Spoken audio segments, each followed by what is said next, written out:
It is your duty to decide the facts in this case based upon the evidence presented to you during this trial.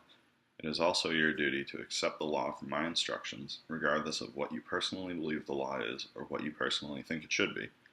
You must apply the law from my instructions to the facts that you decide have been proved, and in this way decide the case. Keep in mind that a charge is only an accusation.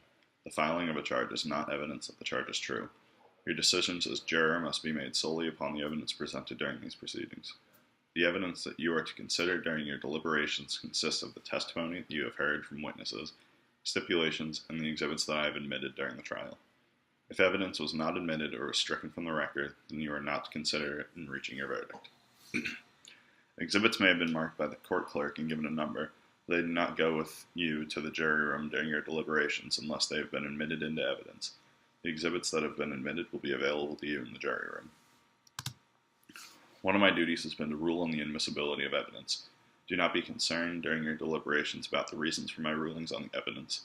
If I have ruled that any evidence is inadmissible, or if I have asked you to disregard any evidence, then you must not discuss that evidence during your deliberations or consider it in reaching your verdict.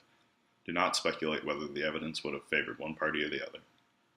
In order to decide whether any proposition has been proved, you must consider all of the evidence that I have admitted that relates to the proposition. Each party is entitled to the benefit of all the evidence, whether or not that party introduced it. You are the sole judges of the credibility of each witness. You are also the sole judges of the value or weight to be given to the testimony of each witness. In considering a witness's testimony, you may consider these things: the opportunity of the witness to observe or know the things that he or she testifies about, the ability of the witness to observe accurately, the quality of a witness's memory while testifying, the manner of the witness while testifying, any personal interest that the witness might have in the outcome of the issues, any bias or prejudice that the witness may have shown, the reasonableness of the witness's statement in the context of all the other evidence, and any other factors that affect your evaluation or belief of a witness or your evaluation of his or her testimony. Lawyers' remarks, statements, and arguments are intended to help you understand the evidence and apply the law. It is important, however, for you to remember that the lawyer's statements are not evidence. The evidence is the testimony and the exhibits. The law is contained in my instructions to you. You must disregard any remark, statement, or argument that is not supported by the evidence or the law in my instructions. You may have heard objections made by the lawyers during the trial. Each party has the right to object to questions asked by another lawyer and may have a duty to do so. These objections should not influence you. Do not make any assumptions or draw any conclusions based on a lawyer's objections. Our state constitution prohibits a trial judge from making a comment on the evidence. It would be improper for me to express, by words or conduct, my personal opinion about the value of testimony or other evidence. I have not intentionally done this. If it appeared to you that I have indicated my personal opinion in any way, either during trial or in giving these instructions, you must disregard this entirely.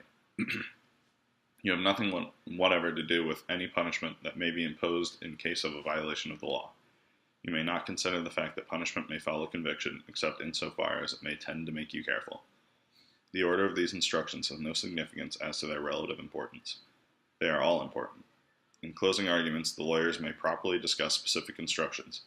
During your deliberations, you must consider the instructions as a whole. As jurors, you are officers of this court.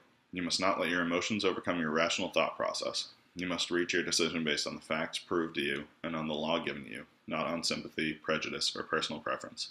To assure that all parties receive a fair trial, you must act impartially with an earnest desire to reach a proper verdict.